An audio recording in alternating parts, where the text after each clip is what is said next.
The curious case of Melania Trump's perpetual disappearances has recently prompted her husband, Donald Trump, to finally address the elephant in the room. As Trump mounts another bid for the presidency in 2024 and faces mounting legal woes, his wife's absence from the spotlight has never been more glaring. Join Facts First as we delve into the truth behind Melania's absence and explore the complexities of her relationship with Donald Trump. Trump's 2024 campaign, Melania's recent absences. According to Trump, he purposefully keeps Melania away from the quote-unquote nastiness of politics when explaining her absence on the 2024 campaign trail and at his recent many arraignments. However, sources say Melania has been noticeably absent even during Trump's previous legal issues and political campaigns in 2022 and 23. Insiders claim she's leading a life that is mostly separate from her husband's political and legal turmoil. During Trump's various indictments and campaign events over the past 2 years, Melania has made very few appearances by his side. Though Trump stated in an interview that Melania is very supportive, she notably skipped traveling with him on his private plane to New York when he was indicted in April 2022. Sources say Melania was informed about the impending indictment but wanted no part in it publicly and preferred to distance herself from the scrutiny. And those close to Melania assert that while she is aware of her husband's legal predicaments, she remains focused on protecting her privacy and that of her son Barron. She reportedly has no desire to draw attention by being present at court proceedings or campaign rallies, instead prioritizing time with her son as he finishes up his studies in Florida. She is described as hating politics and the invasion of privacy that comes with being in the public eye. During Trump's 2016 run, Melania made limited campaign appearances, opting to remain in New York City with Barron rather than join her husband on the trail. Insiders claim she was reluctant to leave behind her glamorous Manhattan lifestyle to embark on a political campaign. While Melania maintains that she supports Trump fully, her consistent physical absence suggests she prefers to be far removed from the political arena. Insights from past absences.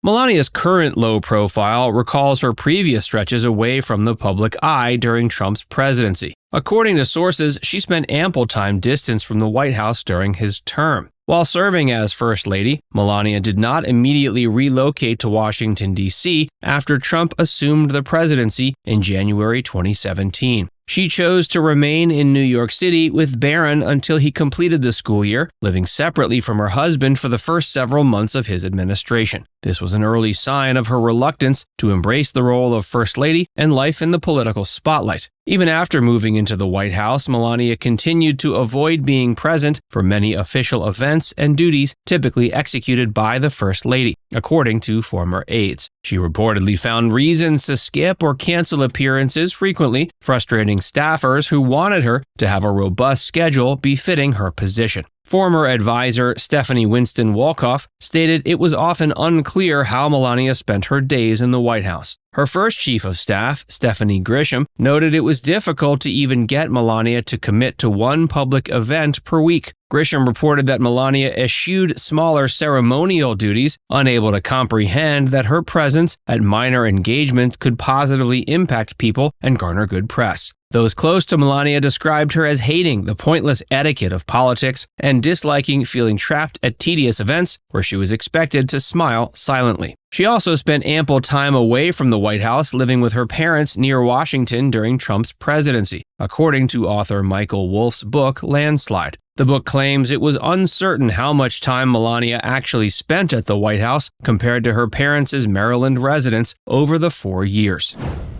Signs that she's distancing herself from Trump.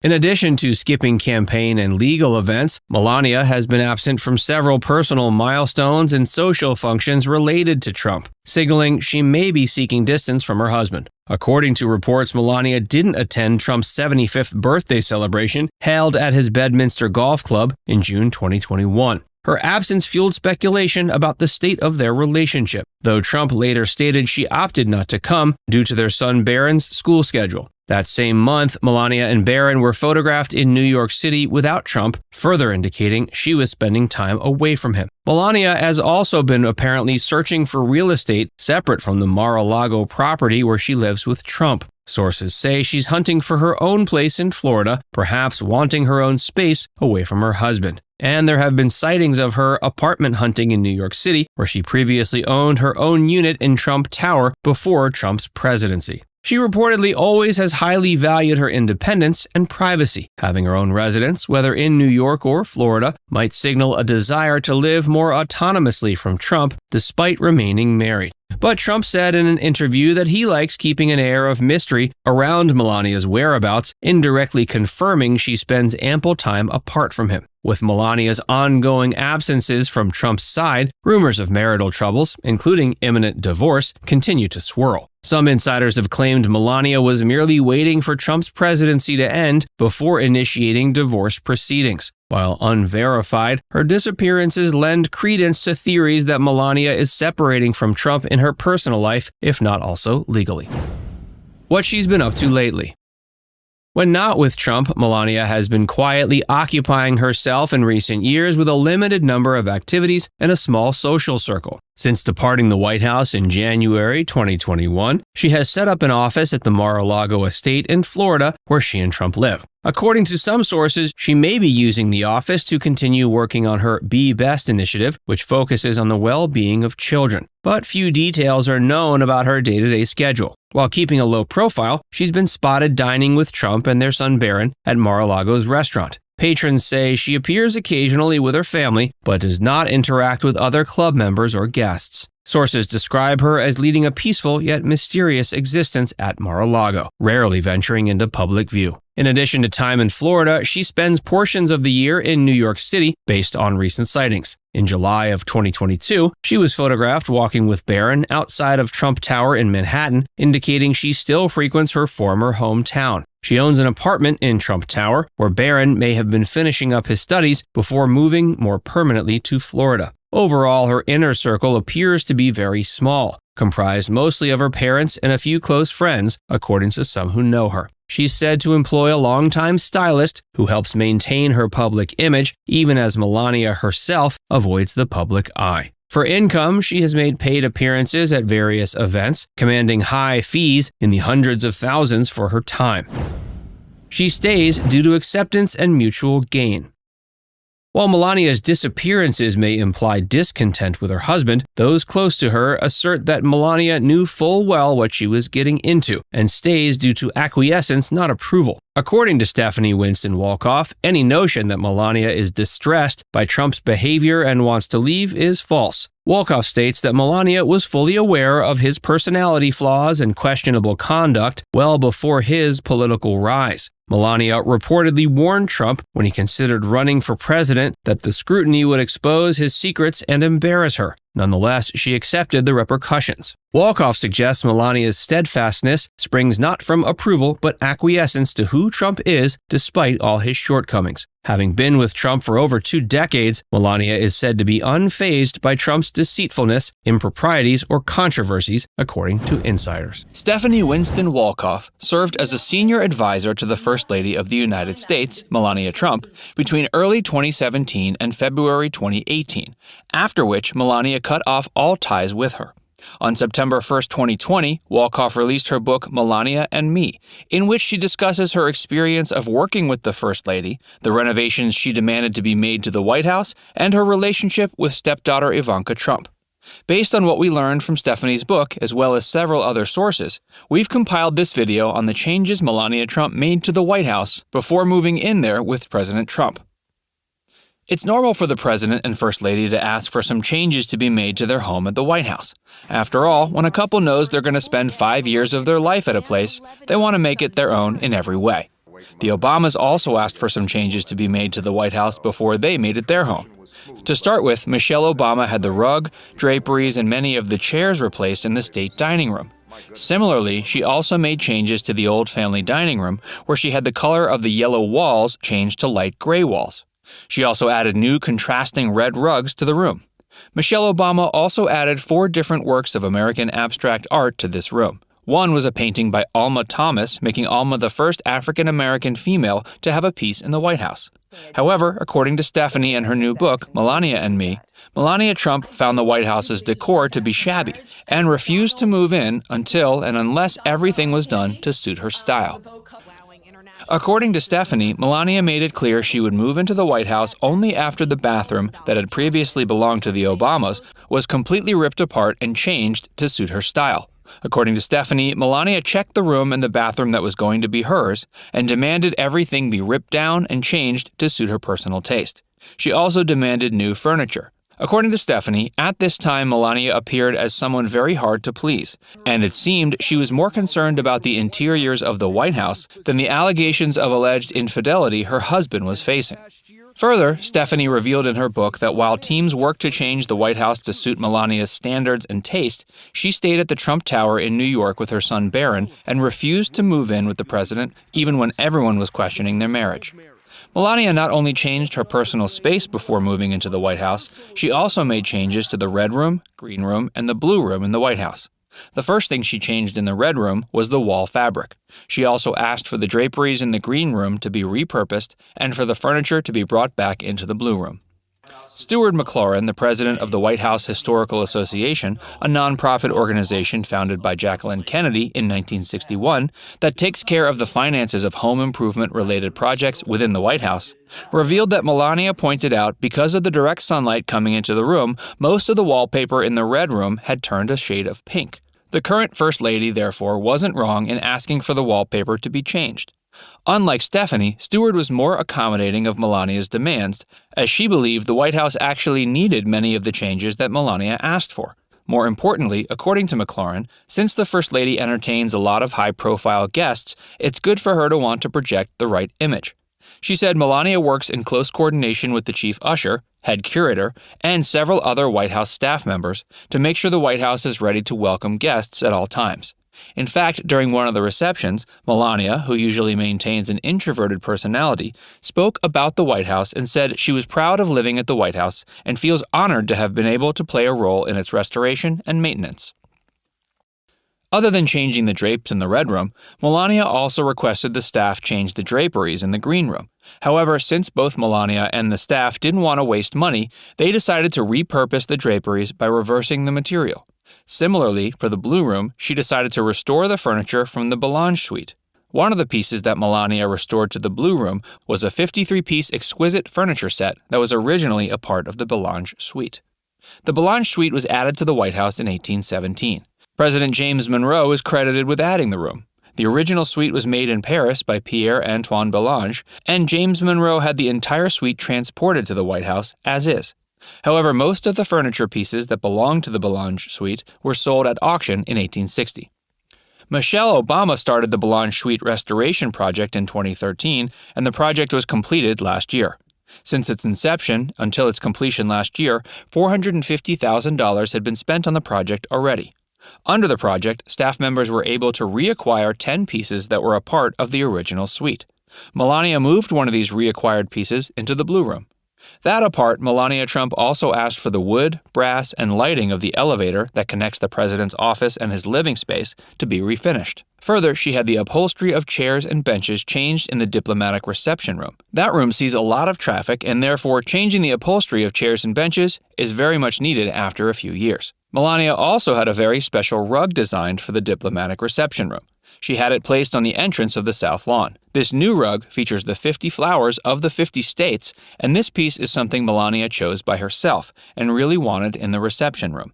In 2019, she also began working on adding a 1,200-foot tennis pavilion to the White House.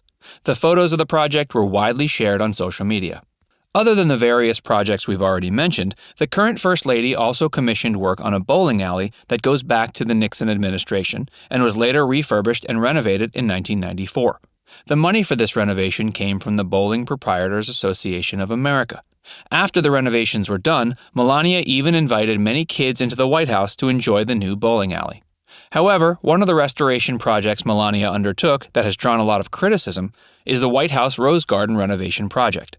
The White House Rose Garden was inaugurated in 1962, and this year Melania decided to renovate the garden before the Republican National Convention. She decided she would deliver her convention speech from the Rose Garden. She therefore asked her staff and team members to give the area a facelift by adding some pale roses and new walkways. The media was invited to enjoy the new garden. However, the White House officials didn't reveal the cost of the renovation project and said the entire project had been done using private donations. The project drew criticism for two reasons. First, federal rules state that the White House cannot be used for political events. Therefore, Melania broke a federal rule by giving her speech from the White House Rose Garden. More importantly, the garden closed for further renovations only 3 weeks after its opening. It's important to know that every decision Melania Trump takes has to pass a committee. When Jacqueline Kennedy was renovating the White House, she was surprised to see that most of the furniture the White House had was coming from a New York department store. It was then that Jackie Kennedy decided to set up the White House Historical Association, hired an advisory committee as well as a curator. Whenever a new president and his family move into the White House, the First Lady shares renovation ideas, which have to go through the scrutiny of the committee created by Jackie Kennedy for the preservation of the White House. This committee then approves or disapproves ideas, as well as sends it suggestions. Once all the ideas are approved, the committee asks the White House Historical Association for funding. In most cases, the association approves $1 million to $1.5 million every year for renovation projects. Other than serving as a home to the president and his family, the White House also accommodates staff and has a living museum that sees close to 1 million tourists every year. Therefore, the White House does undergo immense wear and tear and requires renovations every year. So, do you think Melania Trump really wants to make the White House a better place in whatever way she can, and the media is being extra harsh on her? Or do you think $3.4 million on renovations is a bit too much?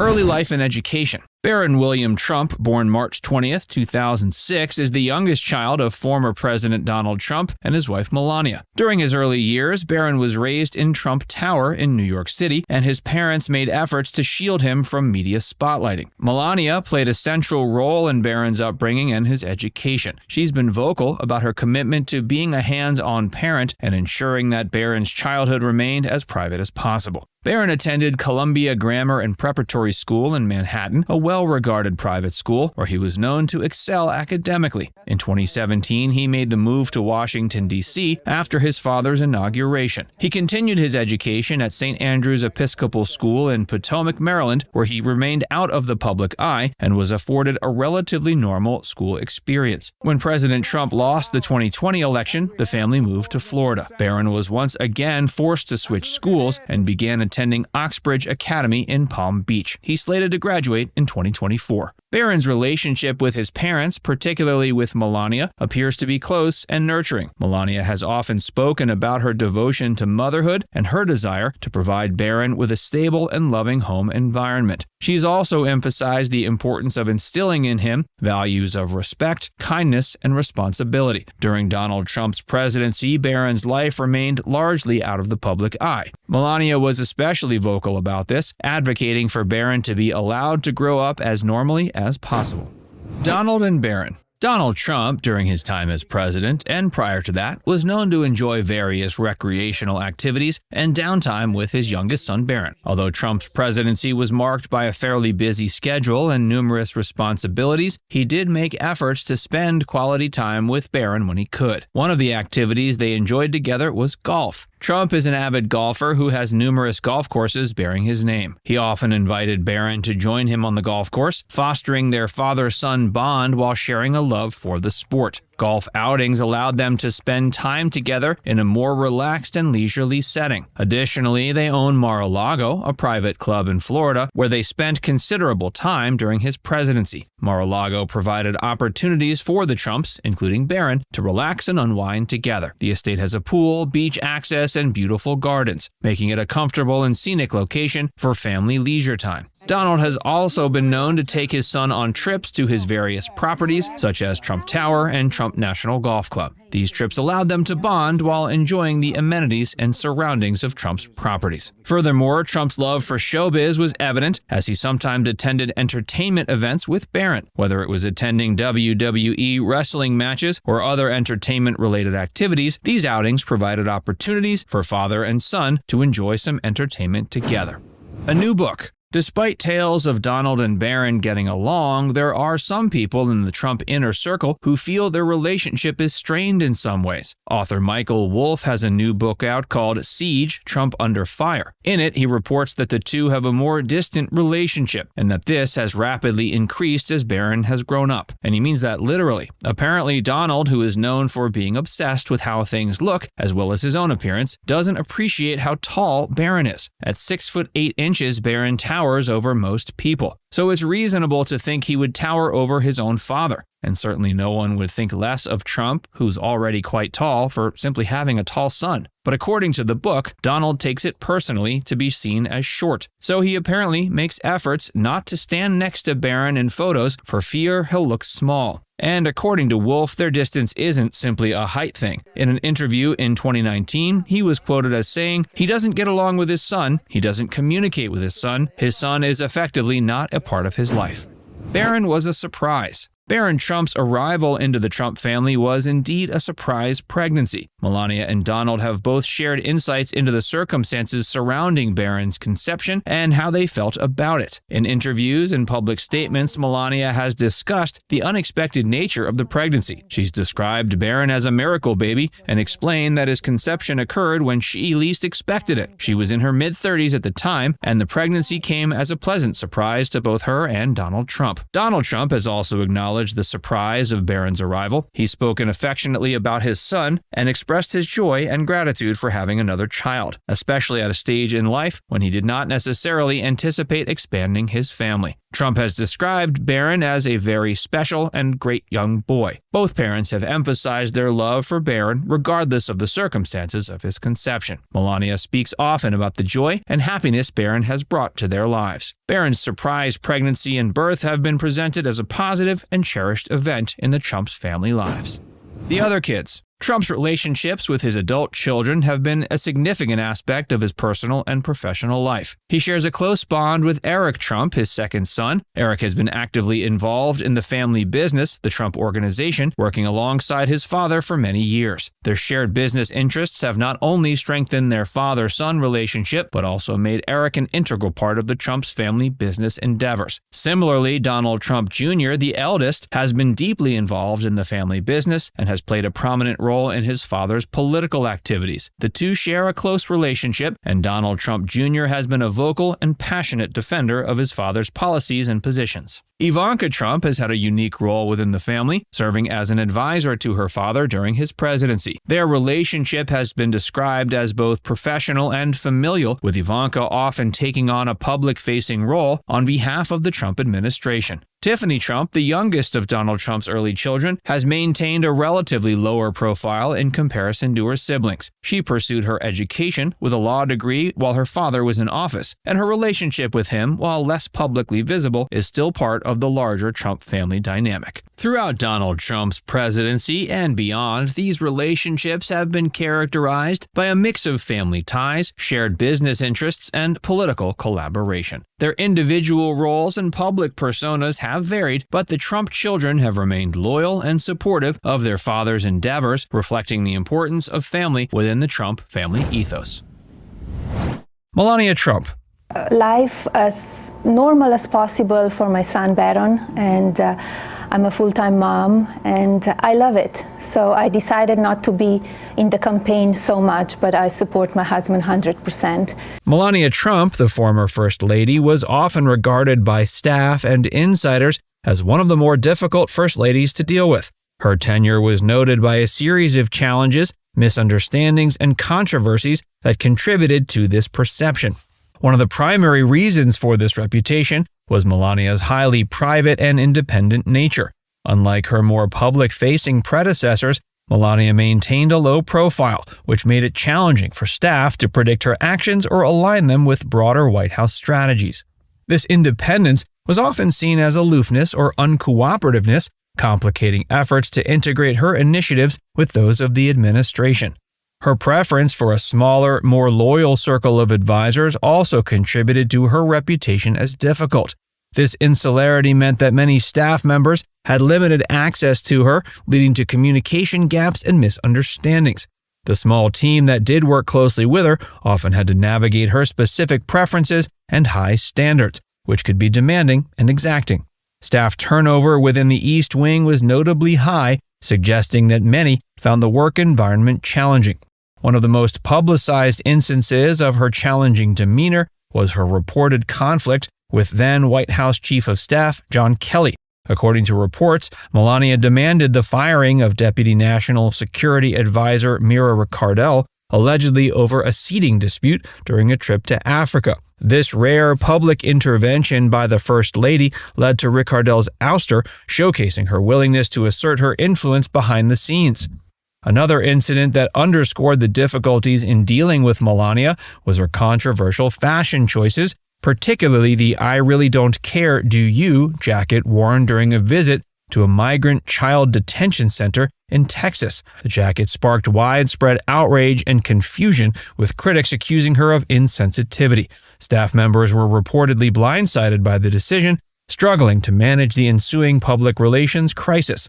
Melania's later explanation that the jacket was a message to the media rather than the children failed to quell the backlash. Melania's approach to the role of First Lady was also marked by her reluctance to move into the White House immediately after the inauguration. She chose to stay in New York City until her son Barron finished his school year, a decision that added logistical and security challenges for the staff. This separation from the traditional setting of the White House created additional hurdles for those trying to coordinate her activities and integrate her into the broader administration's schedule. But despite these challenges, it's important to recognize that Melania also brought a unique perspective and set of priorities to the role. Her focus on children's issues, albeit controversial, highlighted significant social problems. Her emphasis on maintaining privacy and a sense of normalcy for her son Barron was also understandable from a personal standpoint. Melania's tenure as First Lady was marked by a series of challenges that contributed to her reputation as one of the more difficult First Ladies to deal with. Her independent nature, specific preferences, and controversies that arose presented significant hurdles for staff, shaping the perception of her as a complex and often challenging figure. Hillary Clinton. And some people say that there are Americans who don't feel totally comfortable with that because they're not sure how much influence you have. And after all, you were not elected. Hillary Clinton's tenure as First Lady from 1993 to 2001 was marked by a distinctive and active involvement in political and policy issues, setting her apart from many of her predecessors. This assertive approach also contributed to a reputation of being difficult to work with, particularly among the White House staff and Secret Service agents assigned to protect her. One of the most contentious aspects of her time as First Lady was her unprecedented level of involvement in policymaking. She was appointed to lead the Task Force on National Health Care Reform, a role that brought her into direct confrontation with many political figures and interest groups. Her efforts to overhaul the healthcare system, though well-intentioned, were met with substantial resistance and ultimately failed. The ambitious scope of the project and Hillary's direct, sometimes combative style led to friction with both political allies and opponents. Critics often found her uncompromising and difficult to negotiate with. And her interactions with the Secret Service contributed to her reputation for being a bit difficult. According to accounts from some agents, her demeanor could be a little curt and dismissive. An explosive claim from the book The First Family Detail by Ronald Kessler alleges that Hillary told one agent to F off and criticized another by saying his suit looked cheap. Such incidents, whether isolated or indicative of a broader pattern, painted a picture of a demanding and harsh personality.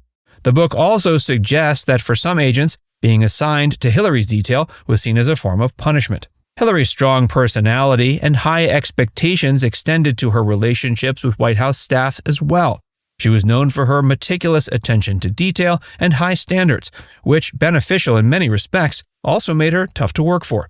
Staff members often found themselves under intense scrutiny, and the pressure to meet her expectations could be overwhelming. This led to turnover rates among her team, as some staffers struggled to cope with the demanding work conditions. Jill Biden. Madam First Lady, you know, I can't. I can't. No, we wouldn't. Just we owe you the respect. Yeah, we would. Yeah. We told you who said that? The EP, Brian. Oh. Technically diplomatic protocol, First Lady. We owe you the respect, Madam First Lady. Jill Biden, the current First Lady, has faced increasing scrutiny and criticism, leading to a decline in her approval ratings and a growing perception of her being difficult to work with. Her tenure, marked by her continued career as an educator and her active role in various initiatives, has presented unique challenges both for her staff and the administration. One contributing factor to the perception of Jill as difficult is her decision to continue teaching at Northern Virginia Community College while simultaneously serving as First Lady. This unprecedented choice has been both praised for its dedication to education and criticized for potentially dividing her focus and complicating her availability for traditional First Lady duties. Staff members have had to navigate the logistical challenges of balancing her teaching schedule with her public responsibilities. Additionally, her strong advocacy for community colleges and military families has put her at odds with political opponents and has led to some criticism.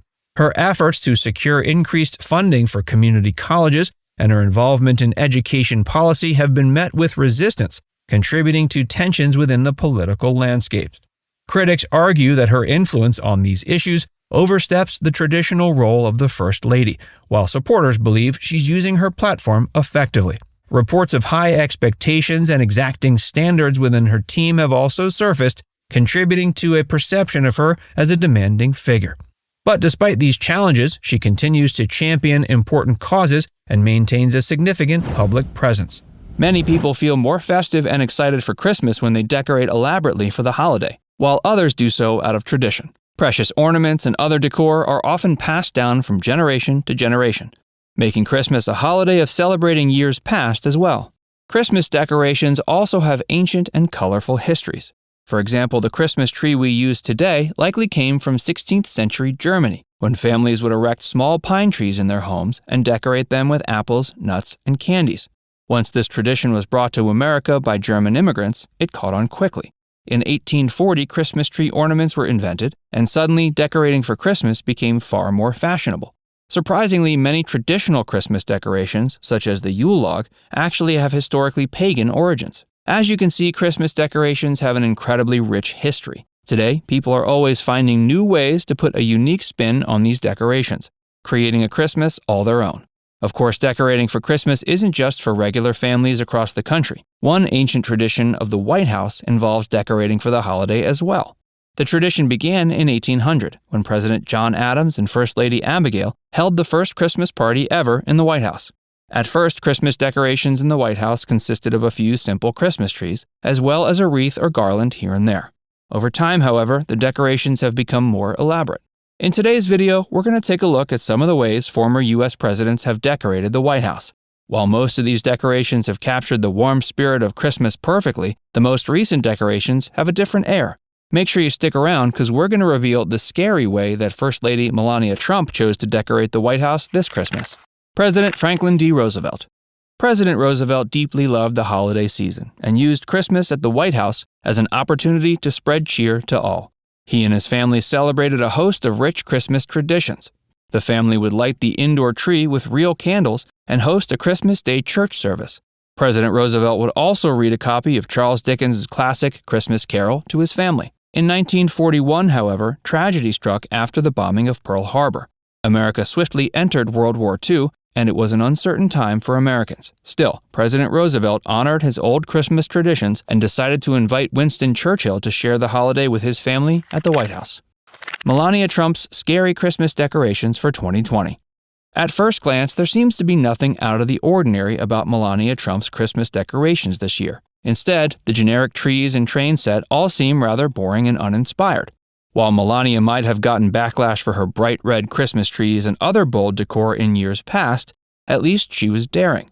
This year, however, the Christmas decorations lack originality, as well as that inherent coziness and warmth that most decorations provide. But if you look more closely, you'll see that the Red Room has been filled with black urns containing foliage from each of the 50 states. A cute idea on the surface, but far more sinister when you think about it. After a devastating year filled with loss all over the country, Melania Trump's black urns serve as a reminder of the loss and fear we've all experienced this year. President John F. Kennedy. President Kennedy's wife, First Lady Jacqueline, began the tradition of using themes to decorate for Christmas. During the family's first Christmas in the White House in 1961, she chose the theme Nutcracker Suite and used ornaments from the popular ballet to decorate the tree. 1962 would be a wonderful Christmas for the Kennedy family. Jackie had already been praised for her redecorating skills around the White House, and her tasteful choice for Christmas in 1962 was very popular. Sadly, it would also be the family's final Christmas together, as President Kennedy would be tragically assassinated before next Christmas. President Lyndon B Johnson. In 1967, First Lady Lady Bird Johnson chose a rather informal decorating style. While it was not quite as classy as previous Christmas decorations, the popcorn strands and wild colors certainly gave the White House an air of homeliness. Surprisingly, President Johnson actually preferred to spend Christmas in Texas, where he and his family owned a ranch. Lady Bird Johnson was able to convince him to spend a single Christmas in the White House, however, and the whole family enjoyed that once-in-a-lifetime opportunity. President Bill Clinton. First Lady Hillary Clinton took great delight in preparing for the holidays. For her first Christmas in the White House in 1993, she decorated the tree with a mix of fun and classy ornaments. She also had a gingerbread model of the White House made and even dressed up her cat Socks in a red ribbon so he would match the color scheme. In 1994, Hillary Clinton took donations from school children and professional artists across the country who sent in handmade decorations. The following year, the decorations were provided by needlepointers, embroiderers, and architects. While decorating the White House for Christmas has been the job of the First Lady for many years, this wasn't always the case. Make sure you stick around until the end, because we're going to reveal which First Lady began the tradition. And if you're enjoying this video so far, please take a moment to like it, and don't forget to subscribe to FactsVerse for more. President Barack Obama. First Lady Michelle Obama wasted no time in decorating the White House with an environmentally conscious theme, which she dubbed Reflect, Rejoice, Renew. She used the more environmentally friendly LED lights on the Christmas tree and even had 6 new trees replanted to make up for the trees used in the White House. In 2011, the Obamas used the theme Shine, Give, and Share, which honored military families. They decorated the tree with military medals, as well as donated Christmas cards which had been provided by children living on military bases all over the world. President George H.W. Bush. First Lady Barbara Bush selected the theme of family literacy in 1989 and chose to decorate the White House Christmas tree with various dolls and characters from children's books. The executive residence staff was charged with the creation of 80 different dolls and soft sculptures, which Barbara Bush then placed meticulously on the tree. President Gerald Ford. 1974 was the first year President Ford and his family spent Christmas at the White House. First Lady Betty Ford decided to keep things humble and classy and chose ribbons and classic ornaments to adorn the Blue Room tree. That following year, however, she decided to decorate in a less formal way. She used popcorn strands, paper chains, and wooden ornaments, which created a cozy result. President George Bush. The attacks of 9/11 left the entire country shaken, and even months later, the White House did not allow guests to visit and tour the decorations. As a result, First Lady Laura Bush chose the theme Home for the Holidays, explaining that both home and family have special meaning to all Americans. This poignant theme reminded Americans how important family connections are, even in the wake of such disaster. President Herbert Hoover.